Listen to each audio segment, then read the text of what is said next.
Magandang araw po. Sana po ay nasa mabuti kayong kalagayan. Ako po ulit si Obet. At meron na naman po tayong kwentong ibabahagi sa inyo. Ito po ay naganap sa totoong buhay. Ang kwentong ito ay nangyari sa lalawigan ng Negros Oriental. Ito po ang kwento. Taong 1994, sa Bukirin ng Bais, ako si Leo, 23 taong gulang. Ang kwentong ito ay tungkol sa aking ama at mga abuela. Ayon sa aking ama, ay hindi niya ikinakahiya na ang kanyang lahing pinagmulan ay lahing aswang. Ang aking lola ay isang kalibunan o yung matandang aswang. Yun nga lamang, normal lang daw kaming tao at hindi dapat katakutan. Dahil hindi naman tinanggap ng aking mga magulang ang pamana ni Lola para maging isang aswang. Bata pa lamang kasi ang aking mga magulang ay nasaksihan na daw nito kung gaano kahayok ang kanilang ina sa pagkain ng mga lamang loob ng tao. Nakita nila kung paano nagbagong anyo at nanakmal ng tao si Lola Felisa. Kaya naman nang sumapit ang kapanahunan ni Papa at kinailangan ng tagapagmana ang aking mga abuela, ay isa ang aking ama sa kanilang nakatakdang pamanahan ng nasabing kapangyarihan upang maging isang aswang. Hindi ito tinanggap ng aking ama. Lantaran niyang tinanggihan ang ibinigay nito sa kanya. Nakaagad namang sinalo ng aking tiyahin na si Tita Rolaisa. Si Tita ang nag-iisang kapatid ni Papa. Siya din ang nagmana ng kanilang malaking bahay nang mamatay ang aking lola. Mabait si Tita. At mahal na mahal ako nun. Madalas siyang dumalaw sa amin sa Manila at dinadalan ako ng aking paboritong bibingka. Nang tanggapin ni Tita ang pamana ni Lola, ay kaagad-agad na binawian ng buhay si Lola. Lahat kami ay tumangis at nalungkot dahil sa pagkawala ng aming abuela. Kahit sabihin na natin may lahi siyang aswang, ni minsan ay hindi ako nakatikim ng kurot o palo mula sa kanya. Sa libing ni Lola, inawat na lang sila ng aking mama dahil nagtalo na ang magkapatid, si Papa at si Tita, sa harapan ng kanilang ina. Tinanggap ni Tita ang pamana para makapagpahinga na daw si Lola. Samantalang galit na galit si Papa dahil ayaw niyang maging masalimuot ang buhay ni Tita. Edad 25 pa lamang nun si Tita noong mga panahon yun. Kaya naman halos tumangis din si Papa sa ginawa nito. Tumanggi nang mag-aral ang aking tiyahin. Nakabaligtaran sana ng pangarap ni Papa para sa kanya. Kahit kasi may asawa at anak na si Papa, ay maayos ang kanyang pangkabuhayan at may magandang trabaho. Gusto niyang mapabuti ang buhay ng aking tita na nakakapanghinayang lang talaga na tinalikuran niya ito. Walang nagawa si Papa kundi hayaan si Tita Hindi niya naman kasi mapilit ang babae dahil matindi ang sentimento nito. Lalo na kapag pag-uusapan na ang kanilang mga magulang. Nang bumalik na kami ng Maynila, naiwan ng mag-isa si tita sa lumang bahay. Nag-iisa at walang kausap. Makalipas ang ilang taon, ako naman ang humarap sa pag-aaral. Kahit papaano, nagpapasalamat ako dahil may balita naman ako sa aking tiyahin. Nalaman ko rin na nagawa niyang kontrolin ang kanyang pamana para wag na siyang maging isang ganap na aswang. Nagawa niyang pigilan ang udyok ng kanyang tiyan na kumain ng tao. At mas pinagtuunan ng pansin ang pag-aalaga ng mga hayop. Naroong magkaroon siya ng manok, baboy, at kambing sa kanyang pastulan.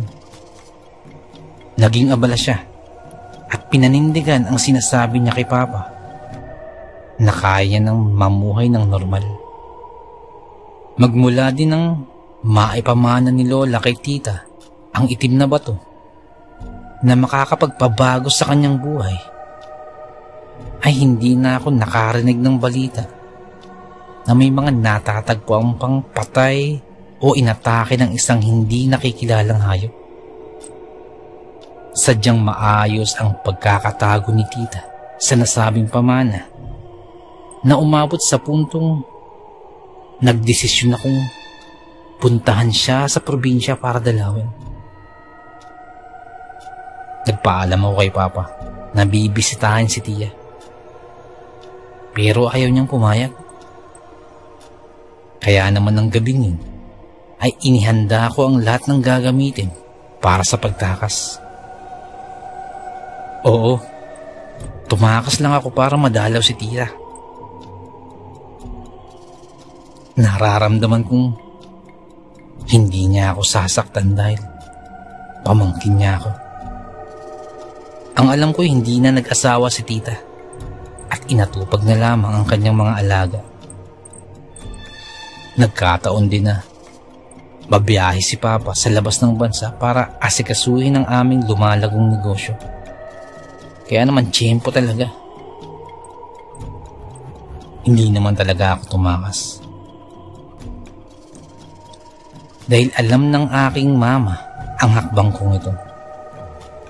Kumbaga sa kanya lang ako nagpaalam at ikinatuwa ko ng ipagamit pa sa akin ni Mama ang isa sa aming mga kotse. Marunong naman ako magmaneho at may sariling lisensya. Yun nga lamang wala pa akong sariling kotse dahil kakatapos ko lang sa pag-aaral. Nangako naman ako kay Mama na pagkabalik ko mula sa probinsya maghahanap na ako ng trabaho para magkaroon ako ng papaglilibangan. Ilang oras din ang aking binyahe papunta sa probinsya. Hindi ko maintindihan kung bakit sabik na sabik akong makita ang nag-iisa kong tiyahin. Pakiramdam ko maibibigay siya sa akin. At kung ano man yun, alam ko namang hindi ako tatanggi. Nang makarating ako sa lumang bahay, ay hindi ko maiwasang mamangha. Walang ipinagbago ang lugar, maliban na lamang sa mga bulaklak na namumukadkad. Wala yung dati dun. Mukhang si Tita Rolaisa na ang nagtanim nun at nag-alaga. Sobrang tuwa ni Tita nang makita ang paghinto ng kotseng minamaneho sa gilid ng kanyang bahay. Nagkukumahog niya akong sinalubong at pinupog ng halik. Hindi ko na napigilan ang aking sarili at sabik na pumasok sa loob ng bahay kasama niya. Ikinuwento ko ang aking mga karanasan sa pag-aaral at ang mga lugar na aking napuntahan. Tuwang-tuwa si tita. Sabi niya, ang laki ko na daw. Marami na daw akong alam sa mga bagay-bagay. Kay tagal daw niyang pinangarap na makadalaw sa akin pero hindi niya magawa. Dahil magmula nung tanggapin niya ang pamana ni Lola, ay naging abala na siya sa maraming bagay. Mabuti na lang daw at pinayagan ako ni Mama na pumunta sa probinsya. Pero nang sandaling yun, inapayuko ako dahil naalala ko si Papa. Alam kong ayaw niya akong papuntahin dito. Wala akong inililihim kay tita. Kaya't sinabi ko sa kanya ang rason ng pagpunta ko sa probinsya. Nasasakal na ako dahil ang daming bawal at pinag-uutos ni Papa. Lalo na pag nasa bahay. Pakiramdam ko ay halos gawin niya akong preso sa sarili kong tahanan. Lahat na lang ng mga bagay na sa tingin niyang delikado ay iniiwas niya sa akin. Kasama na doon ang aking tiyahin. Pagkadinig doon ni tita, ay tumawa lang ito. Naiintindihan ko si kuya. Delikado talagang mapalapit ka sa akin. Pero dadating ang panahon at tatanda din ako, kagaya ng iba. At walang ibang tagapagmana kung hindi ikaw lang.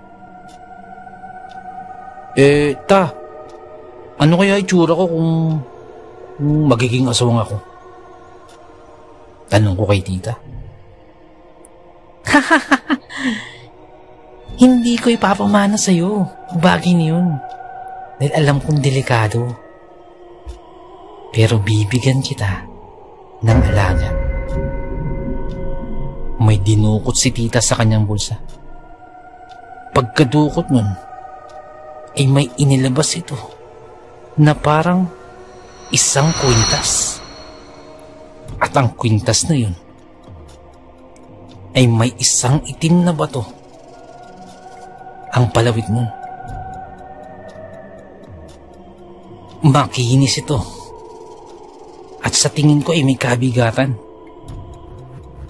Kung kaya't humarap ako kay tita, sabay nagtanong, ano bang kwintas na yun? Isa yung mutya. At kasama yan sa mga pamana sa akin ng lola mo.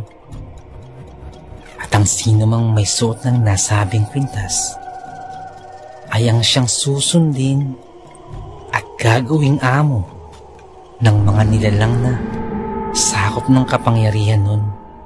Sabi pa ni tita. Ayon pa kay tita ay ibibigay niya raw ito sa akin para malayo ako sa kapahamakan. Ayaw niyang gumaya kami kay Lola na kumakain ng tao para mabuhay. Kaya naman sa halip na lunukin ang isa pang mutya ng aswang para maging isang mabangis na nilalang, ay itinago niya ito at inilibing sa ilalim ng lupa para wala nang makinabang. Tinanong ko ang aking butihing tiyahin kung ano bang mga klaseng nilalang yun. Ngumiti siya.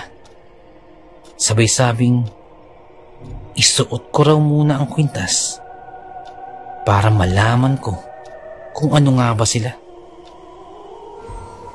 Sinunod ko ang sabi ni tita. Kaagad kong isinot ang kwintas. Pagkasuot ay pakiramdam ko ay isa akong taong may malabong mata na nagsuot ng salaming may grado matapos maisuot ang kwintas. Maya-maya pa ay may nakita akong sa bandang sahig para itong isang maliit na daga, pero kakatuwa dahil iba-iba ang kulay nito. Maya-maya pa ay may isa pang lumabas na parang daga ulit at nadagdagan ng isa pa. At isa pa ulit. Hanggang sa unti-unti nang mapuno ang buong bahay. Napakiwari ko ay hihigit pa sila sa 1,000,000. Ayon pa kay tita, ay Taligatos daw ang pangalan ng mga nilalang na yun. Wala daw itong pinagkaiba sa sigbin na kayang pumatay ng tao at naging matapat na utusan ng mga aswang kapag nais na itong mambiktima ng mga tao. Ang ipapakain lamang dito ay atay ng iba't ibang uri ng hayop. O kung hindi naman, tao.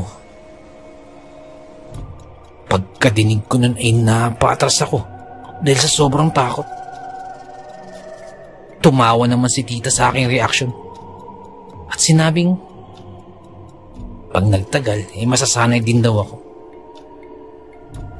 Sa ngayon ay matatakot ako dahil kakakita ako pa lamang sa mga nilalang na yan.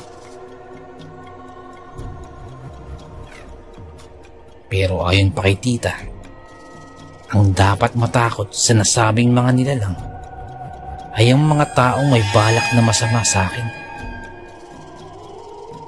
Kaya daw akong ipagtanggol ng mga nilalang at sundin ang lahat ng aking ipag-uutos. At kaya din daw niya itong patayin ang mga taong may masasamang hangarin laban sa akin. Nanlaki ang aking mga mata sa sinabi niyo ni tita. Hanggang sa napatingin na lamang ako sa kanya. Mukhang hindi nagbibiro si tita. Lalo nang sabihin niyang kahit saan pa daw ako magpunta ay hindi ako lulubayan ng aking mga alaga. Magkahalong sindak at takot ang aking nadarama. Lalo nang maisip kong paano kapag dinala ko sa syudad ang nasabing mga nilalang? Paano kapag nakita sila ng mga tao? Tiyak na marireklamo ang mga ito para palayasin kami sa aming tahanan. Pagkadinig dun ay humalakak si tita. Hindi naman. Hindi naman makikita ang mga nilalang na yan. Dahil ikaw lang ang nakakakita sa kanila. May kapangyarihang taglay ang kwintas para maitago sila sa mga mata ng pangkaraniwang tao. Dahil doon, kahit pa paano ay napakalma ako sa sinabi ni tita. Pero kagad ding bumangon ang kaba ko nang nakarinig ako ng ingay sa labas ng bahay namin. Parang may umiikot sa labas ng bahay. At may mga nagsasalitang kalalakihan. Kasabay nun, may narinig pa ako na kailangan daw nilang mapatay ang salot sa aming baryo. Nakinig pa ako sa binubulong ng mga kalalakihan. Hindi daw nila manakaw-nakawan ang bahay na yun na pagmamay-ari ng aking lola. Pagkadinig ko nun ay kabadong-kabado. Kinatakutan nila ang aking tita dahil sa mga alaga umano nitong halimaw na may malapiranang mga ipin na kayang pumatay ng tao. Napalingon ako kay tita at nakita ang balisa rin nitong mukha. Mukhang natakot din si tita. Ngunit sabi niya, hayaan ko na lang daw na makapasok ang mga tao. Marami daw nakatagong mga ginto at alahas sa loob ng bahay ni tita. At yun lang naman ang habol ng mga tao. Pinatago ako ni tita. At pagkatago, isa kanya kalmadong binuksan ng pintuan. At mula sa pinagtataguan ko, ay sumilip ako nakita ko ang 5 lalaking nakaitim, nakasuot ng maskara, at puro armado. At kaagad tinutukan ng baril si tita. Bago pa man ito makapiyo, binaril na nito sa ulo si tita na labis kong ikinasindak. Napasigaw ako at napahugulgol ng palihim dahil sa aking nasaksihan. Kung todo pigil ko sa aking ginawa, ngunit hindi ko mapigilang tumangis ng todo habang nakikita ang nakahandusay kong tiyahin na parang wala ng buhay. Ano bang kasalanan ng aking tiyahin? Ang dahil lamang sa kayamanan, pinatay nila to. Nakita ako ng isa sa mga lalaki at tinutukan din ako ng baril. Kaya't kakaibang takot ang lumukob sa aking pagkatao. Sa isip ko nun, baka katapusan ko na rin. Hindi ko na namang gagawin ko. Dahil nakaumang na sa akin ang baril.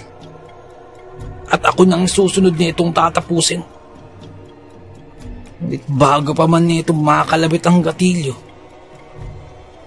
may dagang tumalon mula sa kisame at kinagat ang kanyang kamay. Nasundan pa yun ng isa at isa pa, hanggang sa nangitim na ang buong kabayan na magsilabasan ang lahat ng mga delegatos.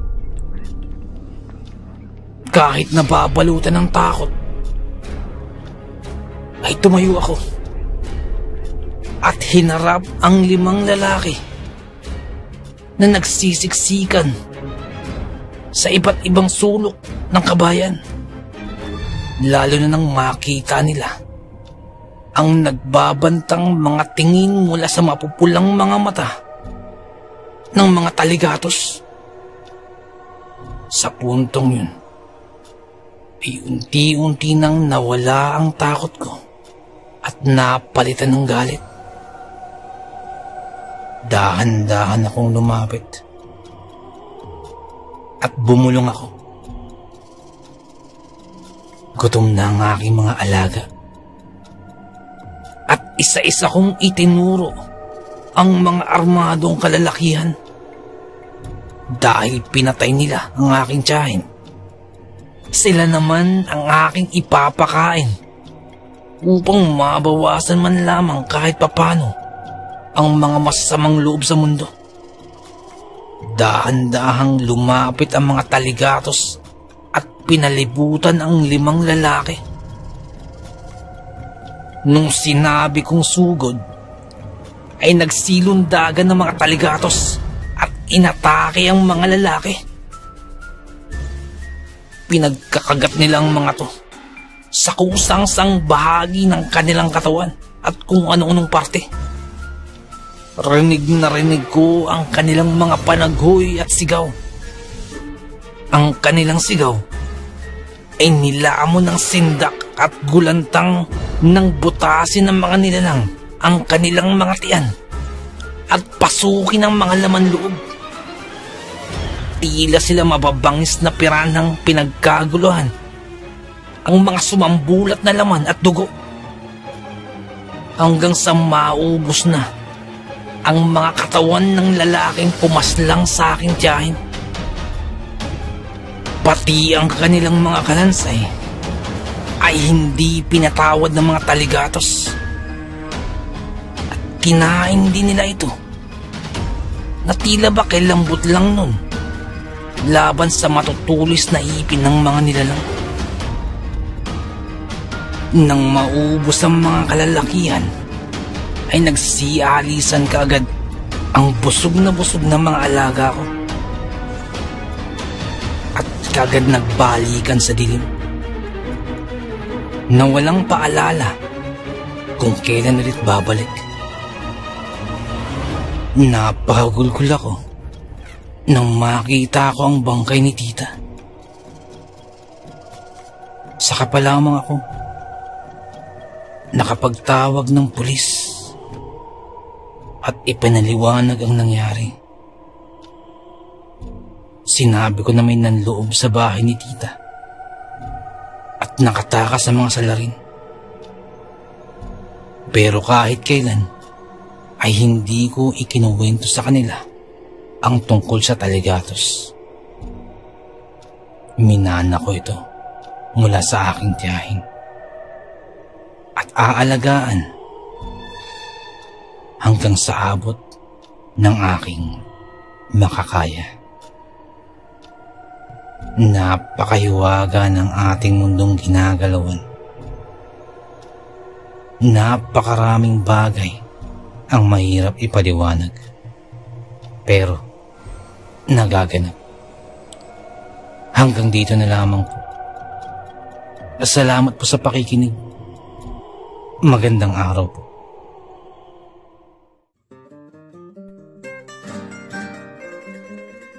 Nais ko lamang pong magpasalamat sa lahat po ng sumusuporta sa ating channel.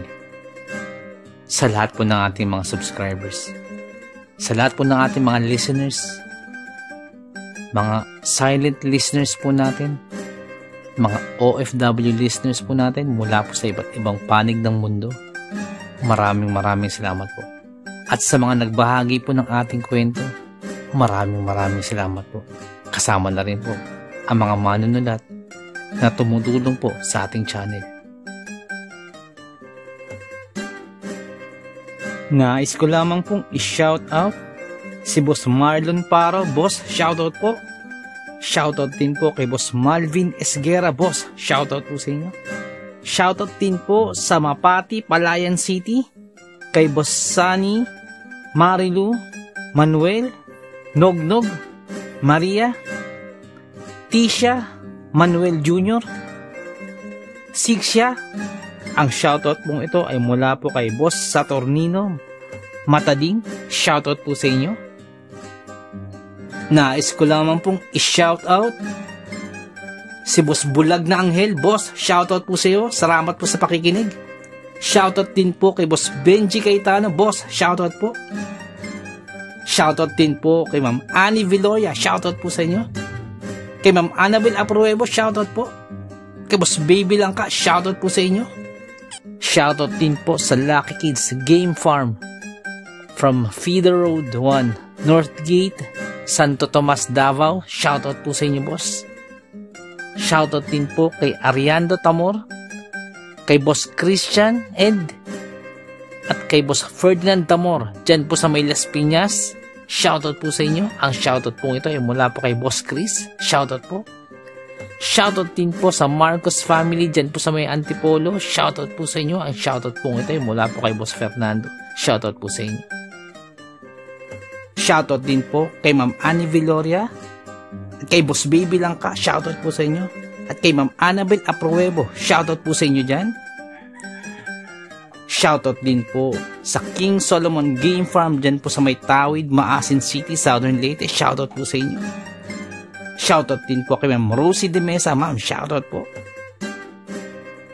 Shoutout din po kay Ma'am Feli Raimundo Rivera. Shoutout po. Shoutout din po kay Boss Real Mix Vlogs. May time po kayo, bisita na po ang channel po ni Boss Real Mix Vlogs. Shoutout po sa iyo, boss. Shoutout din po kay Ma'am Julie Ruel, kay Ma'am Raquel Punsalang, Ma'am Milania Ruel. Shoutout po sa inyo. Sa family niyo po, shoutout po. Boss Loreto Ihaan Jr., shoutout po. Sir Ron Pilapid, dyan po sa Kentucky, shoutout sa iyo. Boss Liay Estoque, shoutout. Boss Edison Velasco, shoutout. Boss Rodney TV, may time po kayo, bisita na po channel po ni Boss Rodney TV. Vlogs siya po sa mountain bike. Shoutout din po kay Boss Red Rosal. Nag-livestream po si Boss Red every Wednesdays, Fridays, and Sundays. May time po kayo, bisita na po sa channel niya. Boss Lady B, 73 dyan po sa Texas, shoutout po. Boss Ed Uy, shoutout po. Boss Dimples Yumi, boss, shoutout sa iyo, boss. Ma'am Liza Arcega, shoutout po. Ma'am Ivy Standian, shoutout po. Boss Rochelle Abiliar, may time po kayo, bisita na po sa channel po. Rochelle Abiliar po. Ma'am Melanie Passion, shoutout. Ma'am Milagrosa Look, shoutout. Boss Nonoyski, shoutout sa iyo, boss. At yung BFF pala ni Ma'am Jane, si Boss Hershey, shoutout sa'yo. Boss Miles, shoutout po. Boss Lord Olaiwa, shoutout po. Boss Rexy Ann, shoutout po. Boss Jesse Joshua Castillo, shoutout po. Ma'am Maya Flores, shoutout po. Boss Queenie, shoutout po. Boss Alberto Liano, shoutout po. Ma'am Michelle Cedron, shoutout po. Ma'am Susan De Los Santos, shoutout po. Boss Ron, and Ma'am Lenny Fee, shoutout po sa inyo. Sir Reynaldo Silong, shoutout po. Ma'am Charlene Gumansing, shoutout po. Boss Psychic Scorpio, shoutout po. Ma'am Marianita FL, shoutout po. Boss James Channel, may time po kayo, bisita na po channel po ni Boss James. Ma'am Maribel Salcedo, shoutout po. Boss Vinci Maya, boss, shoutout po. Boss Leonardo Manalo, shoutout po. Boss Yumi Cotton TV, shoutout sa boss. May time po kayo, bisita lang sa channel. Yumi Cotton TV. Boss Yoreski Escalona, shoutout sa boss. Boss Jopay Bertuto, boss, shoutout sa iyo. Ate Peng, shoutout po. Ma'am Elaine Almera, shoutout po. Boss Supremo Proxky, dyan po sa Cavite, shoutout sa iyo, boss. Ang Bless na Baka, shoutout po. Ma'am Christian, dyan po sa Hamburg, shoutout po. Kaya, Sir Alex of Southern Mindanao Creepy Experience, shoutout sa iyo, sir. Boss Jimmy Pandong, shoutout po. Kay Tata Estong Nestor Bauyon, dyan po sa London, shoutout po. Ma'am Mary Asilar, shoutout po, dyan dito sa UK. Boss Edward Malilin, boss, shoutout po. Boss Raymond Glover, shoutout sa iyo, boss. Ma'am Eliza Miguel, shoutout po. Shoutout po kay Boss Ricky Gonzalez, kay Boss Bobby, kay Ma'am Milagros Gonzalez, kay Sir Romeo, shoutout po sa inyo. Boss Sai 1986 vlog, may time po kayo bisita ng channel, Sai 1986 vlog. Boss Young's Life, shoutout. Boss Russell Ferreira, shoutout. Boss Mslack, shoutout. Miss Jabel, shoutout po. Boss Choji D, shoutout. Ma'am Liza Arcega, shoutout po. Ma'am Selena Rawato, shoutout po. Boss Francis Maula, shoutout po. Boss Stacy Vlog, dyan po sa Spain, shoutout po. Boss Mary Tales, may time po kayo bisita ng channel po ni Boss Mary Tales. Ma'am Mayna Buo, shoutout po. Boss Kamandag Pigeon TV, mahilig po kayo sa Alapati, bisita po sa channel po ni Boss Kamandag Pigeon TV. Ganun po kay Boss Titan Love TV. Boss DJ and George, mahilig po kayo sa bedtime stories, bisita lang po sa channel po nila. Boss Horseshoe TV, mga vlogs po nila sa Japan, bisita lang po sa channel. Boss J Palo, shoutout. Boss Pedro Tampo, shoutout po. Ma'am Maria Lizelle Barro, shoutout. Ma'am Aubrey Delgado, shoutout sa iyo, sa family po, sa husband niyo po. Boss Camelo Aroy, boss, shoutout sa iyo dyan, sa mga taga Southern Leyte. Boss Nico, shoutout sa iyo, boss. Boss Ron Misa, shoutout po. Ma'am Erica Tijano, shoutout po. Boss Angie Tatifuco, shoutout po. Ma'am Ana Sato, shoutout po. Ma'am Eli Cono, shoutout po. Boss Freyas Roll, shoutout sa iyo, boss. Boss Resi Madrid, shoutout po. Lutong Bahay ni Ming, shoutout. Boss Wences 666, shoutout po. Boss John Reynal Zacati, boss, shoutout. Kay Ma'am Lea Velasquez, shoutout po. Kay Ma'am Shirley Carrillo, shoutout po. Sa mga hindi ko nabanggit, pasensya po, bawi po ako next time. Kung naibigan po ninyo ang ating kwento, pakihit lang pa like mo at pati din po subscribe. Pakiclick na rin po ang notification bell para updated po tayo sa ating mga kwento. Kung may nais po kayong sabihin, pakiiwan lang po sa ating comment section. Maraming salamat.